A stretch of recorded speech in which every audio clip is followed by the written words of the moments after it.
أعوذ بالله من الشيطان الرجيم. بسم الله الرحمن الرحيم. الحمد لله رب العالمين. نحمده ونستعينه ونستغفره ونعوذ بالله من شرور أنفسنا. من يهده الله فلا مضل له ومن يضلل فلا هادي له. أشهد أن لا إله إلا الله وأشهد أن محمد رسول الله. اللهم صل على سيدنا محمد وعلى آله وأصحابه أجمعين. رب اشرح لي صدري ويسر لي أمري واحلل عقدة من لساني يفقه قولي. Amma ba'd.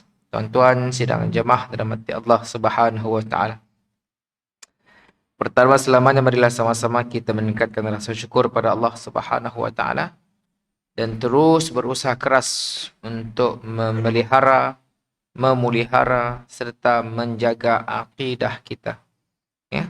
Akidah kita itu sesuatu yang sangat bernilai yang boleh membawa kita kepada keredaan dan syurga Allah Subhanahu wa taala insya-Allah.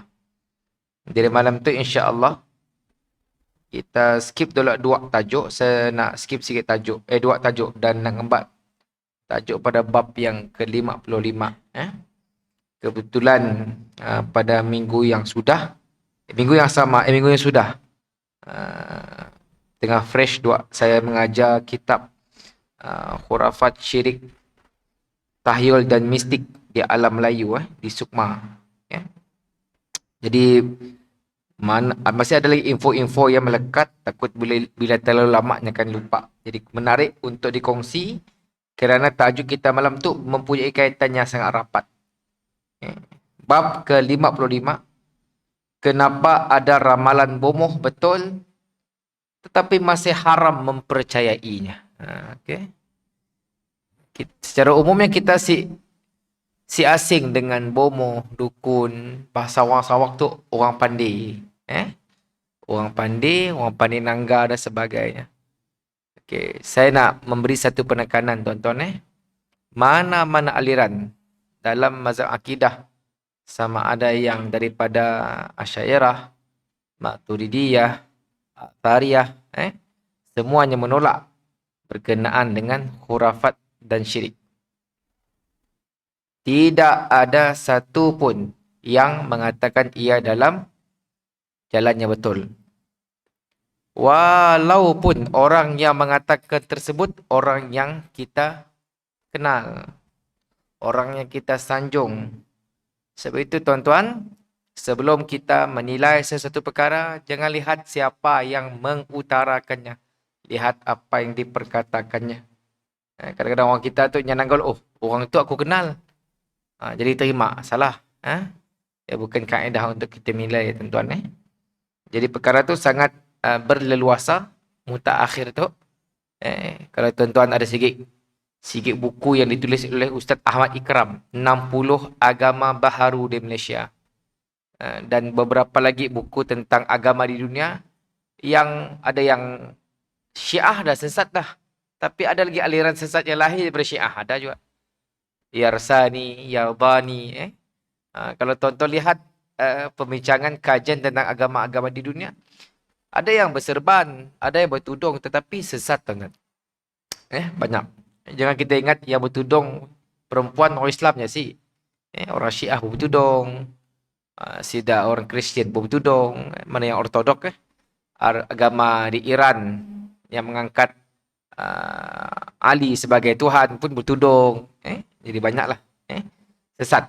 Okay? Jadi untuk menghindari perkara tersebut, maka hindarilah perkara-perkara yang boleh merosakkannya. Di antaranya adalah ta'assub.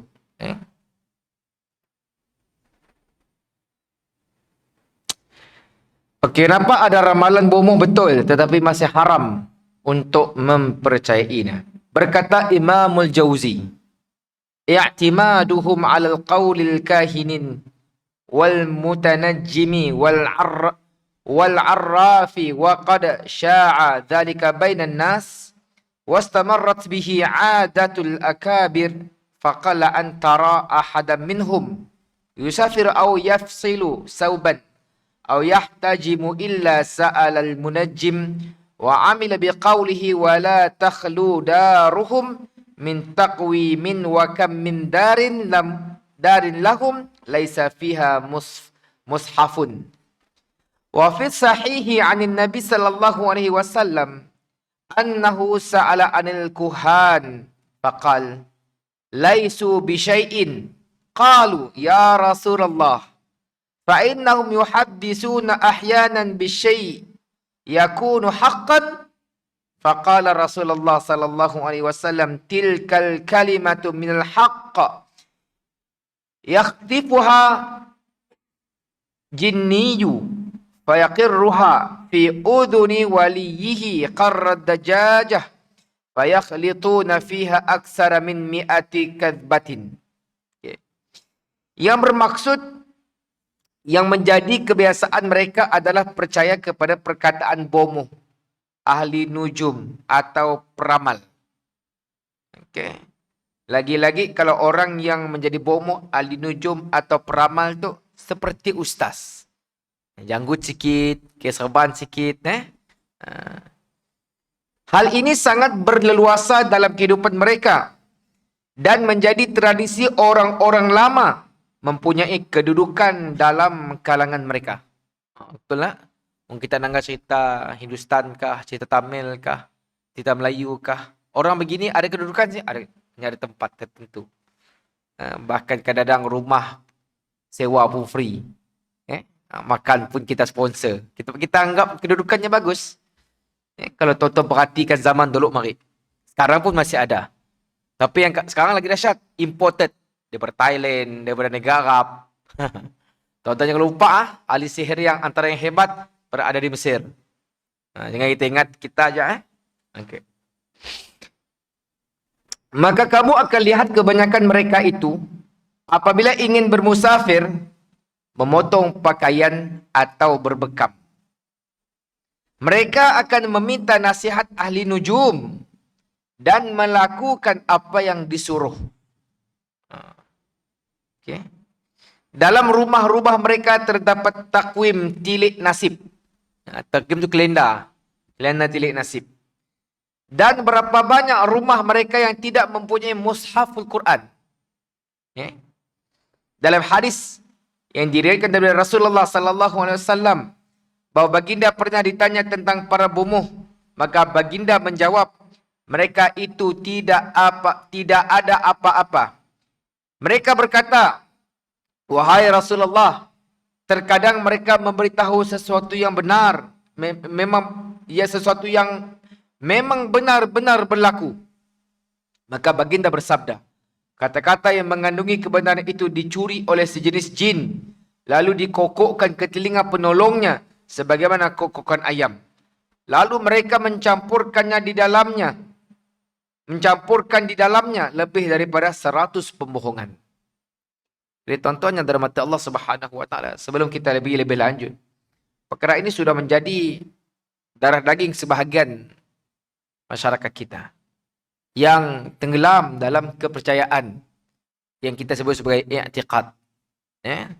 Bahkan kadang-kadang benda tu tuan-tuan kena jadi macam tu sebab yang menghiasnya nampak kacak adalah iblis.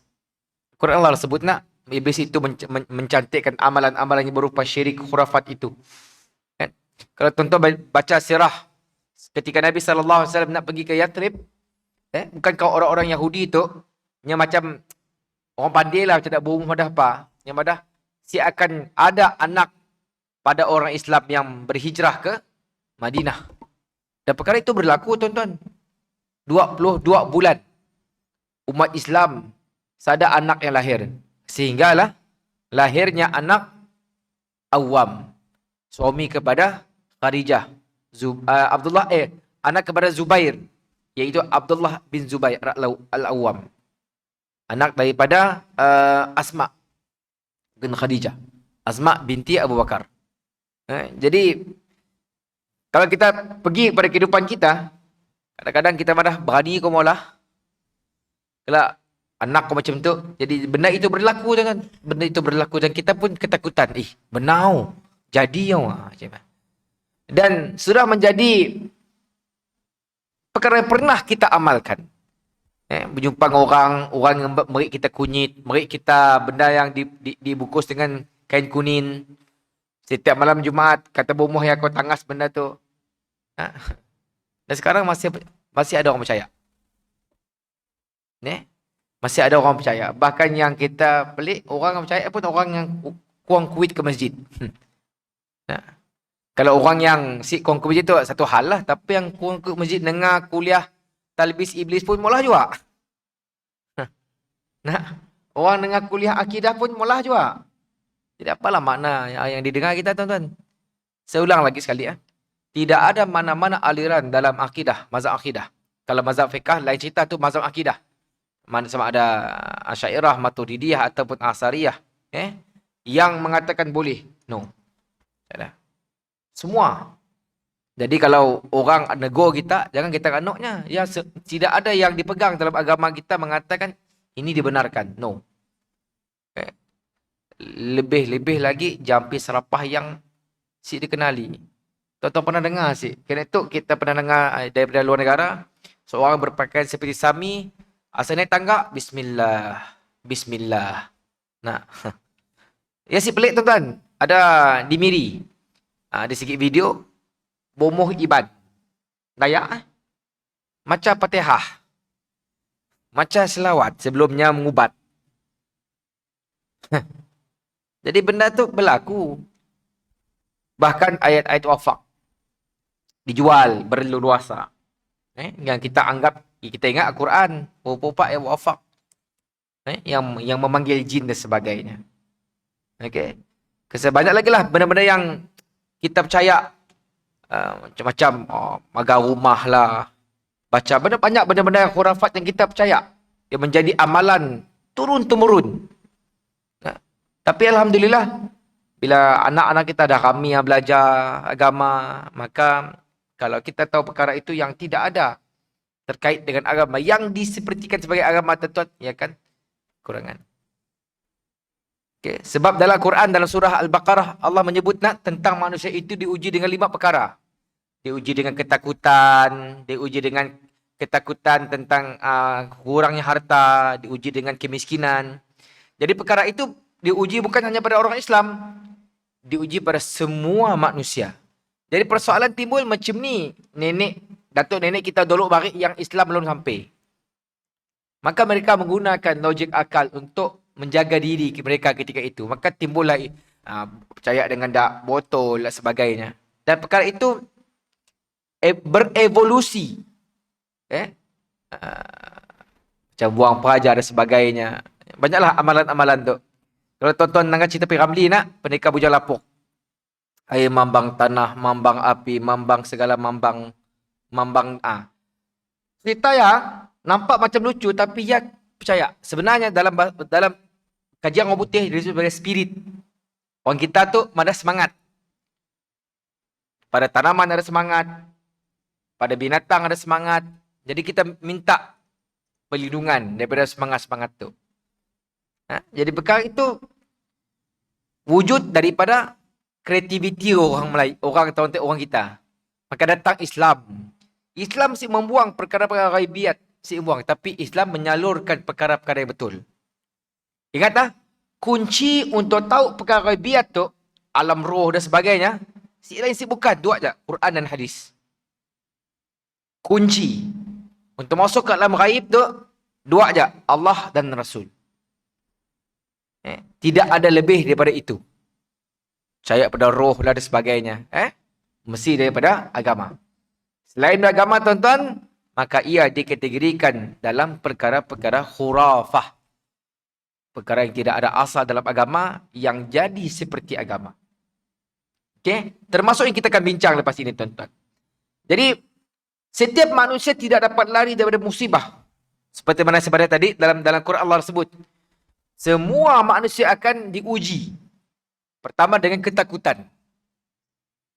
Maka orang kita dulu, kecil-kecil, saya ingat macam kamu di Kapit nun.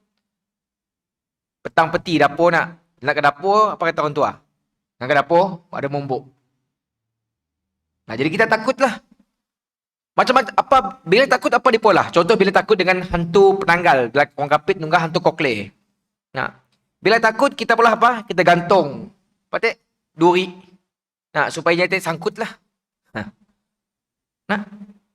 Sedangkan dalam agama Nabi ngajar. Bacalah pada rumah-rumah itu Al-Quran. Apa? Suratul Baqarah. Masuk rumah kosong.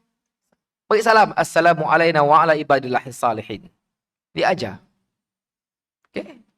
Ya, Islam memang memberi panduan, tuan-tuan. Saya sih menafikan perkara atau makhluk gaib.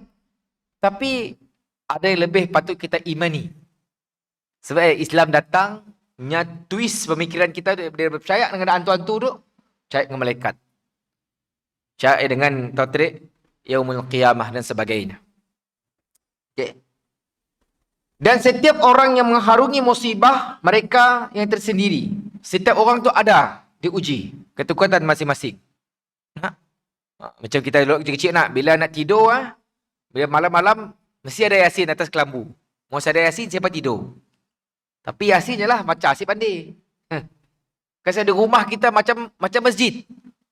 Ayat kursi, ayat tu macam-macam ayat. Tapi si dia baca pun. Jadinya seolah-olah jadi apa? Jadi tangkal. Jadi azimat. Orang kita percaya juga. Yasin dilipat-lipat kecil-kecil, ingkah dalam kain hitam, ikat ke perut miyak. Macam-macam. Percaya orang kita dibaca, ditiup-tiup, diikat. Orang kita percaya macam tu. Dan agama masih ngajar benda tu. Tapi ada panduan yang datang daripada agama. Contoh Nabi madah bila kita tidur bermimpi benda yang pelik-pelik, Nabi kata apa? Bangun baca doa, ludah sebelah kiri. Ada dalam hadis nak diajar. Okey? Jadi musibah tu datang daripada Allah Subhanahu Wa Taala. Dan penawarnya juga daripada Allah Subhanahu Wa Taala. Kita selalu madah inna lillah wa inna ilaihi raji'un daripada Allah. Semua daripada Allah, tuan-tuan. Darinya sini baliknya mesti pulang pada Allah Subhanahu Wa Taala. Bukannya daripada Allah, kita guna perkara yang lain untuk prevent benda ya. Okay. Yang lepas. Kita belajar, kita dengar kuliah, kita boleh cari panduan menggunakan, tuan-tuan. Jangan cacatkan, rencatkan akidah yang kita jaga, tuan-tuan. Perkara tu bukan sonok-sonok, bukan nak kelakar aku betul kau salah sih. Itu adalah perkara yang kita kena beri perhatian kerana ia boleh merosakkan akidah kita. Sebab dalam iman, beriman pada Allah, Rasul, kitab, hari kiamat, qada dan qadar. Supaya bila kita mengimani dengan konteks yang betul, kita akan menjaga iman yang ada pada kita. Jadi Allah Subhanahu Wa Taala menurunkan musibah terhadap hambanya bagi menguji keimanan dan ketakwaan kepadanya. Betul sih kita memang apa kata kita dalam Fatihah? Iyyaka na'budu wa iyyaka nasta'in. Apa maksudnya? Kepada Engkau kami sujud dan kepada Engkau kami mohon pertolongan. Dalam Al-Quran juga disebut. Mintalah pertolongan dengan Allah daripada syaitanir rajim. Fasta'iz billahi minasyaitanir rajim. Disuruh nak. Disuruh baca ayat kursi. Disuruh kita tengah baca a'udzubillahi minasyaitanir rajim. Ada panduan-panduannya. Sebab perkara-perkara ini Allah turunkan untuk tes. Kau tu beriman, si beriman. Takwa kita macam ni. Ada orang, sebenarnya kita, tuan-tuan, benda tu bukan diuji dengan orang biasa. Semua tuan-tuan, termasuk dah ustaz-ustaz pun kena. Ada seorang kawan, kena kes macam tu. Diuji. Dalam 10 tahun kahwin ada anak. Jadi hari pertama, tahun tadi baru 2-3 tahun, tahanlah.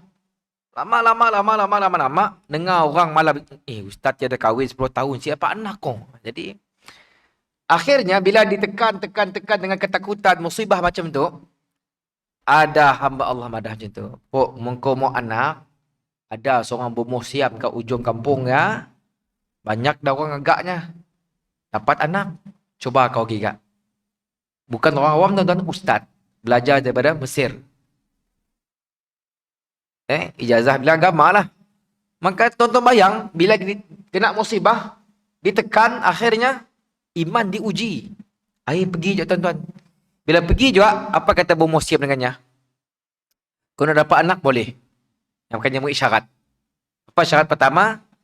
Kau cari 7 kubur perempuan yang mati mungkin bungas. Dan kau ambil setiap kayu pada setiap kubur tu. Bak pulang. Adalah yang pun amalan-amalan sebagai. Tuan-tuan tahu sih, benda tu berlaku sih. Akhirnya ustaz tadi molah juga. Molah. Nah, sebab nak dapat anak. Molah lah. Sanggup. Nah. Ni dah duli syirik kah? Apakah si duli dah time. Nah. Sampai sanggup untuk mempersekutukan Allah Subhanahu Wa Taala. Sedangkan kita tahu dalam keadaan kita sekarang memang kita kepada kita akan minta dengan orang lain ustaz, kita akan minta dengan Allah. Tetapi kalau kita berada dalam keadaan musibah, akal tu dengan iman tu akan diuji. Sejauh ni betulkah kita mengatakan aku beriman? Ingat tuan-tuan, iman takwa tu bukan hanya doa aja. Ini kena diusaha. Kena tuan-tuan sembahyang tu banyak kita buat baik, nya baru memperkasakan iman. Yang siapa minta ya Allah kuatkan imanku, tapi sembahyang subuh nak siapa? Yang kena ditambah imannya dengan amalan-amalan saleh. Maka kes tadi saya boleh cerita lah. Yang memang akhirnya ustaz molah juga tuan-tuan. Nak madah diuji. Jadi kena Allah turunkan musibah. Turunkan ujian. Sebab Allah nak melihat sejauh ni kebergantungan kita kepada Allah Subhanahu Wa Taala. Nah, saya pernah cerita kita dulu nak seorang yang berada dalam keadaan sakit, benanah kaki si pandai berhenti, akhirnya hanya bertemu dengan Abdullah ibn Mubarak. Maka Allah mengatakan dengannya, kau pergi satu tempat yang orang itu amat-amat memerlukan air, kau polah telaga di sini. Maka dengan izin Allah Subhanahu Wa Taala, nyamulah telaga dan sebagainya, penyakitnya sembuh. Dan begitu juga kata Hasan al-Basri, as-sadaqatu dawa katanya. Sedekah tu adalah ubat. Jadi saya nak madah, kalau tuan-tuan fas'al, bertanya, belajar, tuan-tuan lihat banyak panduan-panduan dalam agama. Cara untuk kita bila kita kena uji musibah, banyakkan sedekah, banyakkan istighfar. Ada panduan pun, cuma kita si mencari panduannya. Manusia akan benar-benar diuji apabila ditimpa musibah. Ketika inilah manusia itu akan dilihat sama ada teguh berdiri di jalannya ataupun akan beralih daripada ajarannya. Bomoh adalah salah satu jalan penyelesaian singkat dan sesat apabila ditimpa musibah. Tuan-tuan ingatlah, kes bomoh tu bukan kes yang main-main. Kes sihir apa yang sewaktu dengannya lah. Sebab ada beberapa orang akan yang terlibat dalam kes ruqyah dan sebagainya, banyak isu-isu di Sarawak tu. Di Miri kah, Sibu kah, di Brunei kah, di Sabah kah, di Kuching. Banyak kes-kes macam itu. Manusia tidak akan mengetahuinya selagi tidak diuji. Bagi orang diuji, seperti mana saya pada tadi, berbeza dengan orang yang si diuji. Sekarang kita boleh madah, aku beriman. Iman aku tu mantap. Tapi bila diuji, waktu ialah sama ada pemikiran kita masih rasional ataupun sik. Ketika diuji. Jadi mana yang terlintas di fikirannya, apa saja terlintas fikiran, apa saja WhatsApp orang, apa saja lalu di Facebook, ia akan menarik perhatiannya. Kadang-kadang ada orang tu akan terus memilih tanpa berfikir baik buruknya. Dan ada yang lebih teruk, ada yang sanggup bab halal haram dah ke tepi semua dah. Syirikkah, apakah, duli dah. Mana kata, yang penting dapat nak berjumpa dengan bomoh tukang tilik ahli nujum, hukumnya tuan-tuan haram. Haram tuan-tuan. Dalam banyak riwayat Nabi bersabda, siapa berjumpa dengan tukang tilik, ditolak amalannya 40 hari. Apatah lagi kalau mempercayainya. Dan bomoh yang dimasukkan adalah bomoh yang menggunakan ayat-ayat selain daripada Al-Quran dalam rawatan seperti jampi serapah yang tidak diketahui maksudnya. Bahkan berdasarkan pengalaman kawan-kawan yang terlibat dalam cerita-cerita bab ruqyah, bab sihir dan sebagainya, ada juga di kalangan bomoh-bomoh untuk mempergunakan Al-Quran. Bukan untuk minta pertolongan Allah, tetapi untuk penghinaan. Kadang Quran dibaca dengan terbalik, kadang Quran dicampur dengan bahasa-bahasa yang Masya Allah. Tujuan lain bukan. Kalau tuan-tuan anggap ayat wafak. Ayat wafak, pernah anggap wafak kah? Perkataan, kalimah-kalimah Allah akan ditulis besar perkataan lam alif. Semua wafak macam mana? Sebab untuk penghinaan, untuk menjatuhkan kesucian atau kalam Allah, dan ujiannya tujuannya untuk memanggil jin. Memanggil iblis. Okay. Macam kita langgar dalam movie dak Kristian cross di terbaliknya. Konsep-konsep begini tuan-tuan. Percaya dengan tilikan bomoh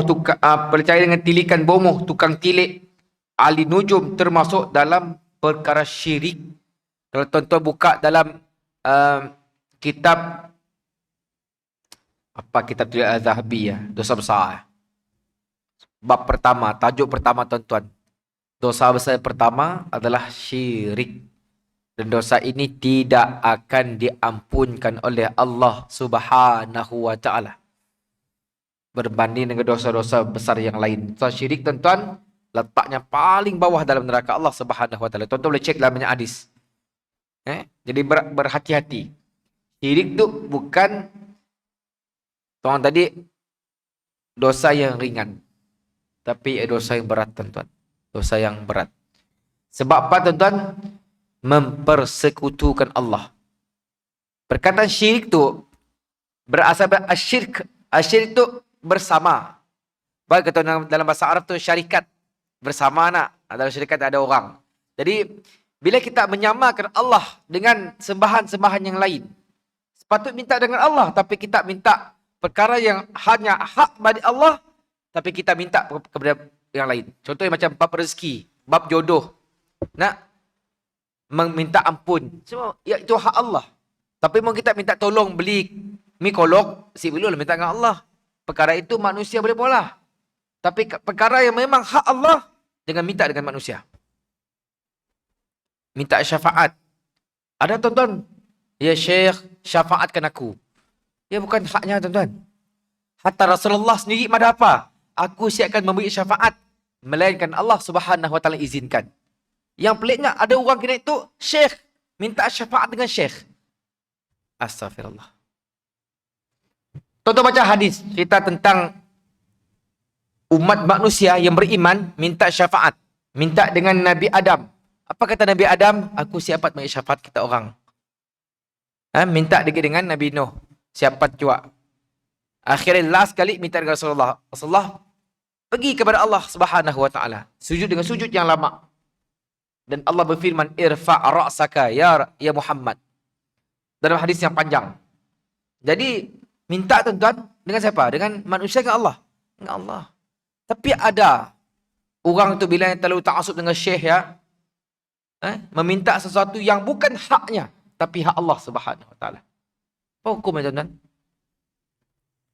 Tapi orang kita tu bila yang terlalu asyik, wah, orang Arab datang, syekh lagi, ada gelaran lagi, wah, syekh dulu lagi.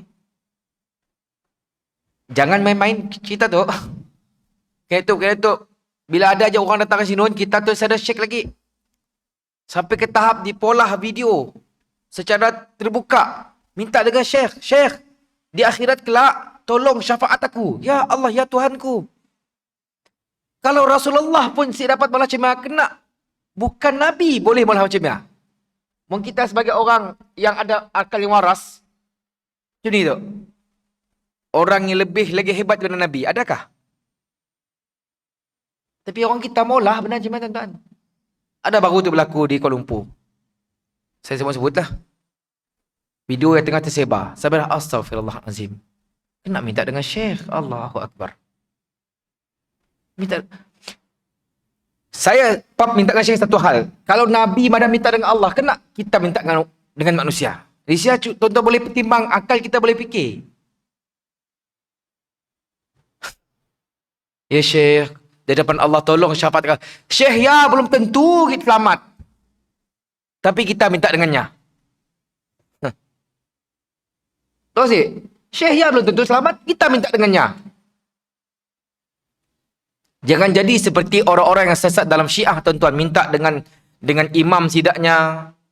Minta ya Allah ya Tuhanku, mintalah kepada Allah Subhanahu Wa Taala. Sebab sama ada jagalah akidah kita tuan-tuan. Jangan terus ambil terus. Orang kita tu macam ni, orangnya cepat jatuh cinta. Tapi cinta palsu. Nah, risau kita, takut kita tu nangga ya Allah ya Tuhanku. Nah, okey. Daripada syarah Sahih Muslim oleh Imam An-Nawawi, yang dimaksudkan dengan, saya tengok sikit kisah tuan-tuan. Saya pernah pergi ke Mesir, ke makam Imam Syafi'i. Banyak benda-benda dipolah khurafat atau syirik dalam makam. Bila jumpa dengan penjaga makam, saya nanya, dalam depan makam banyak kertas. Kertas. Saya tanya balik, apa ada kertas? Apa kata penjaga makam tu? Tu semua surat. Apa tulisan suratnya? Wahai Imam, tolong ampunkan dosa kami. Wahai Imam, anakku tu belum kahwin, berinya jodoh. Wahai Imam, syafaatkan aku. Benda tu betul sih? Salah tuan-tuan. Salah. Imam Syafi'i tu hebat.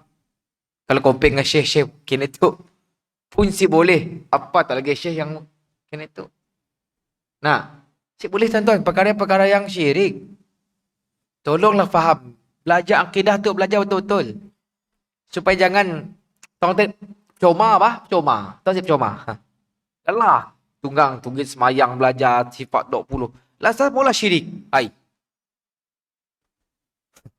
Hati-hati Kita tu semua nak bertemu dengan keluarga kita dalam syurga. Maka kena carilah jalan yang selamat dalam agama. Cerita syirik khurafat tu bukan zaman kita tu je. Dulu dengan imam-imam. Tuan-tuan pergilah mana-mana makam yang dikatakan makam lah. Cuma makam Rasulullah jadi nak dijaga. Kalau makam Rasulullah sini dijaga tuan-tuan, sama juga. Nah, saya bukan kata makam Nabi. Masjid Nabi ya, pintu Masjid Nabi pun dijilat-jilat orang. Gosok. Lepas tu, kemat pulang ambil berkat.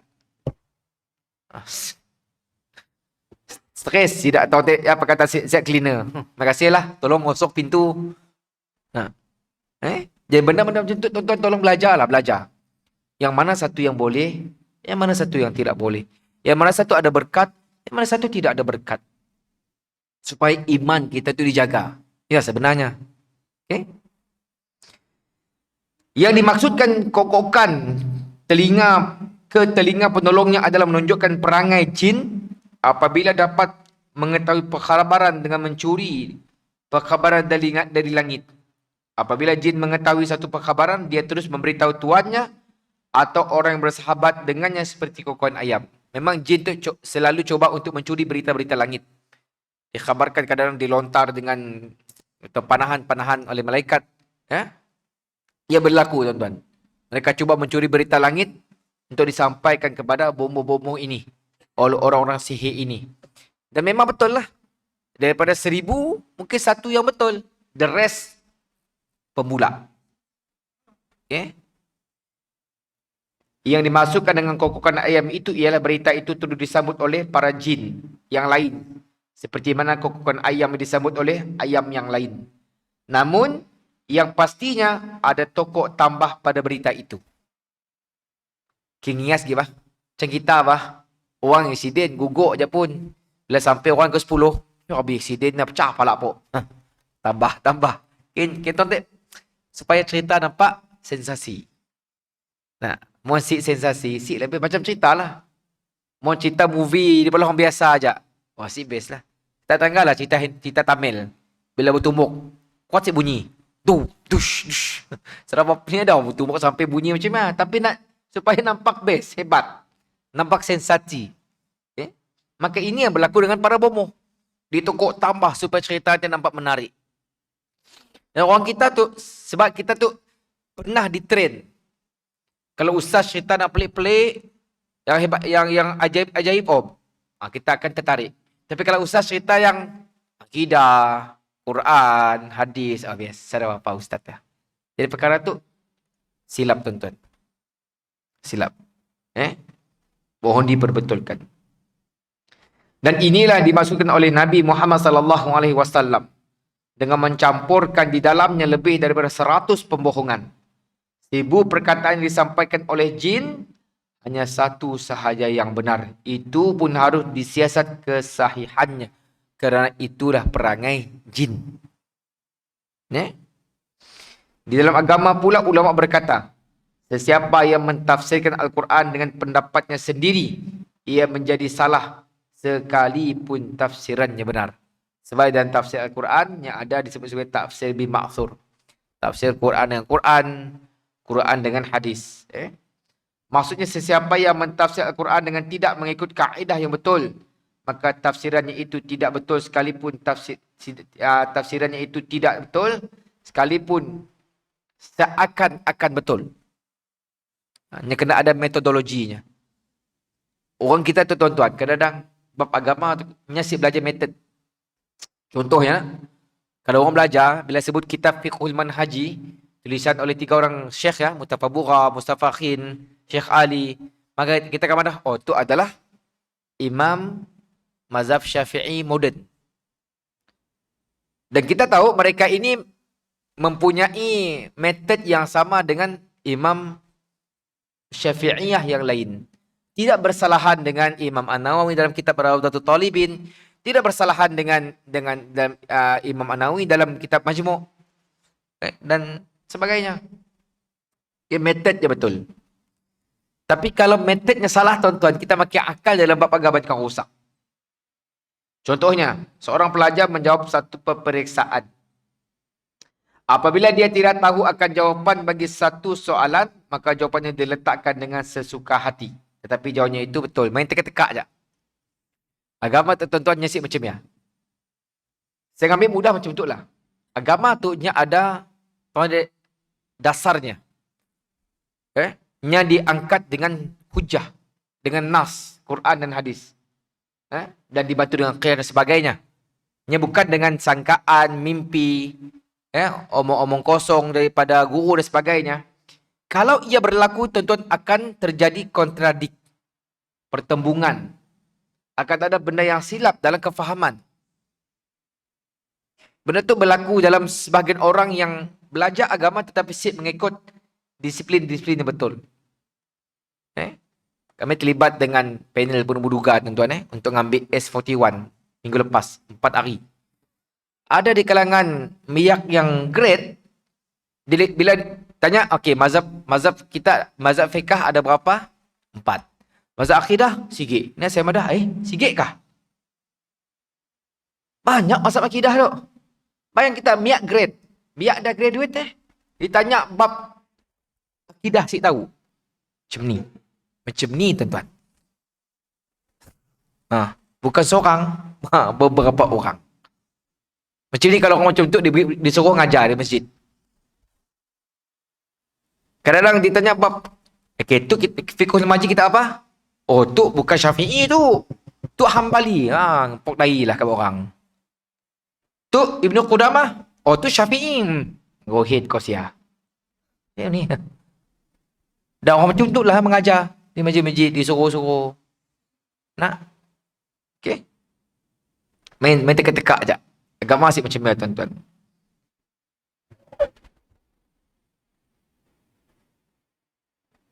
Okay. Kata ulama, meskipun jawapannya betul, caranya tetap tidak betul. Jawapannya betul itu kerana nasib menyebelahinya. Okay. Adakah seterusnya dia akan terus menjawab dengan betul pada soalan yang tidak diketahui jawapannya? Adakah nasibnya akan terus menyebelahinya? Jadi, saya nak menjelaskan perkara itu, tuan-tuan. Dalam agama tu, sebab sebenarnya tadi, ini kena balik kepada apa yang diajar oleh para imam kita. Imam-imam muktabar. Sebab ada dalam bab fiqh kah, dalam bab usul, bab fiqh dan sebagainya, kena clear benda tu. Nya siapat main terjah aja. Okey? Tanpa kita merujuk kepada memang rujukan muktabar. Kalau ia berlaku, kita kena enggaklah. Itu si kena, ya si kena. Okey, kita beri laluan kepada azan isyak. Lepas kita sambung dan kita pula sedikit kesimpulan. Wallahu a'lam. Rasulullah sallallahu alaihi wasallam. Allahumma rabb hadhihi da'wati tammati was-salatu al-qa'im. Ati sayyidina Muhammadan al-wasilata wal-fadilah. Wasyarafa wa darajata al-rafi'ah. Wa ba'asqu maqaman mahmudin lazi wa'atta. Innaka la tukhliful mi'ad. Tuan-tuan sidang jamaah dalam hati Allah Subhanahu wa taala, kita pula sedikit kesimpulan. Jadi bila saya sebut tentang ada perkara yang nampak betul tetapi caranya salah.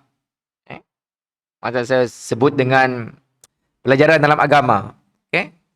Ia tidak dapat digunakan akal 100% tanpa merujuk kepada kaedah. Okay?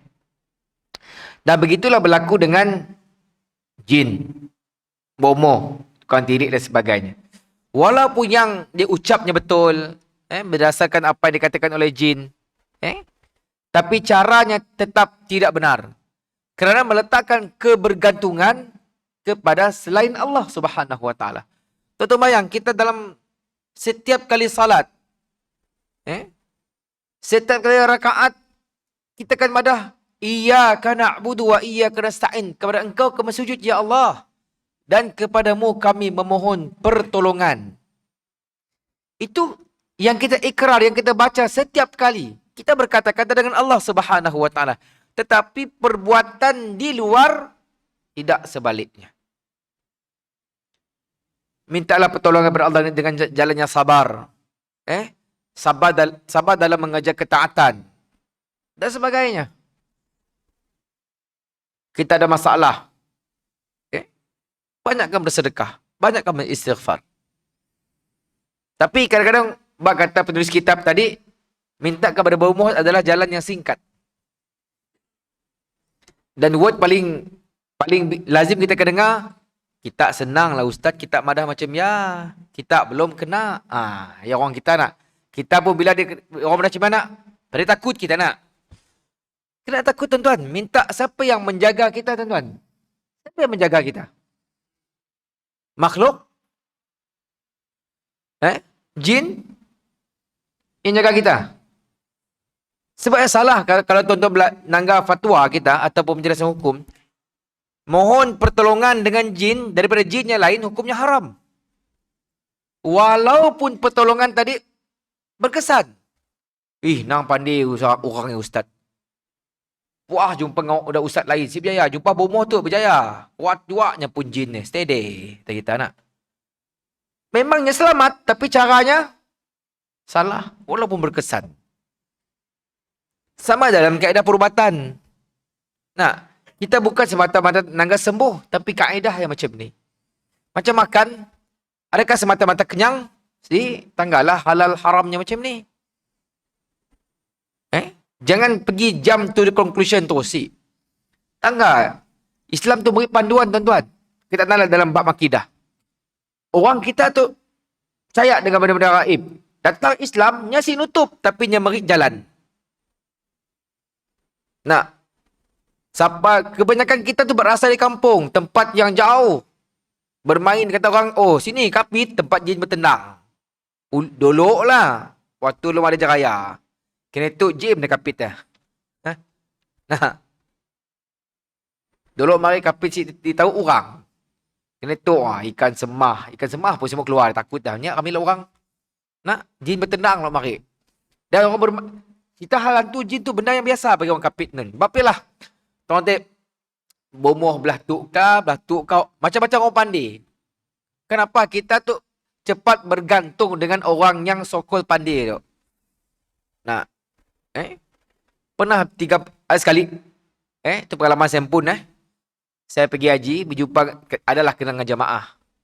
Bila pulang jemaah daripada Betong. Tiba-tiba saya jumpanya dekat sikit kedai makan. 14 Haji. Yalah bini saya tu sakit ustaz. Nak jumpa dengan orang pandai. Orang pandai ni. Ninya ada seorang orang tua datang. Mbak saya. Oh, kami tu Jabatan Mufti. Lalu si bunyi tuan-tuan lari. Mana takutnya? Saya bukan polis. Orang kita tu bayang kita. Tuan-tuan jangan kira orang pergi haji ke, orang ada agama ke, bila diuji oleh Allah Subhanahu Wa Taala, di sini akan tahu nilai iman masing-masing. Dan bila kita diuji, tuan-tuan jangan kita pandang orang lagi. Kau belum kena.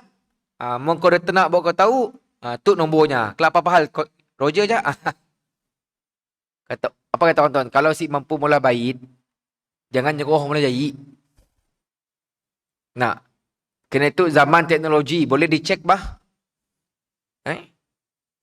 Benda yang dalam Islam disebut al-haramul bayyin, al-halalul bayyin, yang haram jelas, yang halal jelas. Kenapa kita perlu lagi nak jadikan yang haram itu halal, yang halal itu haram? Nah, jangan kerana desakan hidup dan sebagainya kita cepat coma bah, jadi orang kufur tu coma tuan-tuan. Tuan-tuan boleh bayang sih kalau tuan-tuan tengah mula perkara syirik ya, tiba-tiba tamiam mereka cabut nyawa. Sip coma tuan-tuan. Kalau meninggal kerana syirik, ada peluang ke syurga? No. Sebab kita kena ingat, dosa syirik dosa yang tidak akan diampunkan oleh Allah Subhanahu Wa Taala. Allah hanya mengampunkan dosa selain dosa syirik. Jelas Jadi mudah-mudahan apa yang kita kongsikan ada manfaatnya.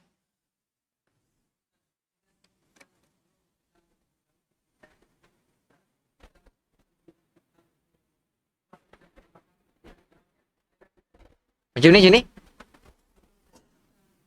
Oh, okey.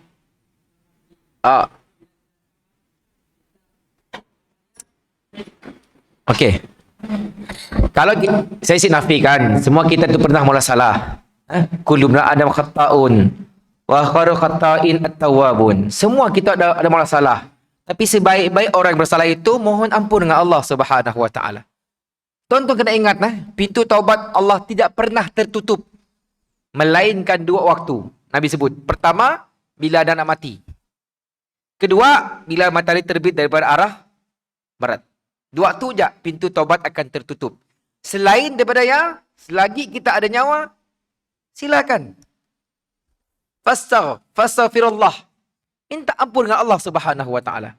Besar ni dosa kita tuan-tuan, besar lagi rahmat Allah Subhanahu Wa Taala. Datanglah sebesar dunia dosa kita, Allah akan ampunkan. Cuma kita tu sebagian sarjana berapa? Allah tu pelik dengan manusia. Allah si pelik dengan dosa kita, tapi Allah pelik dengan manusia yang berbuat dosa tapi sibuk minta ampun. Dan jangan tunggu tuan-tuan. Kadang-kadang, ustaz, boleh tolong doa dengan Allah, ampunkan kami. Si perlu. Minta dengan Allah.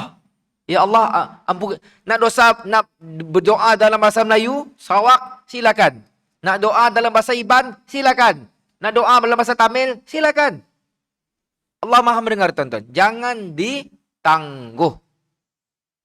Allah si pelik. Semua, termasuk saya tu, si akan terlepas daripada berbuat salah, dosa. Saya tu dulu mari kecil-kecil, tukang nangas. Botol di rumah nenek tu dulu.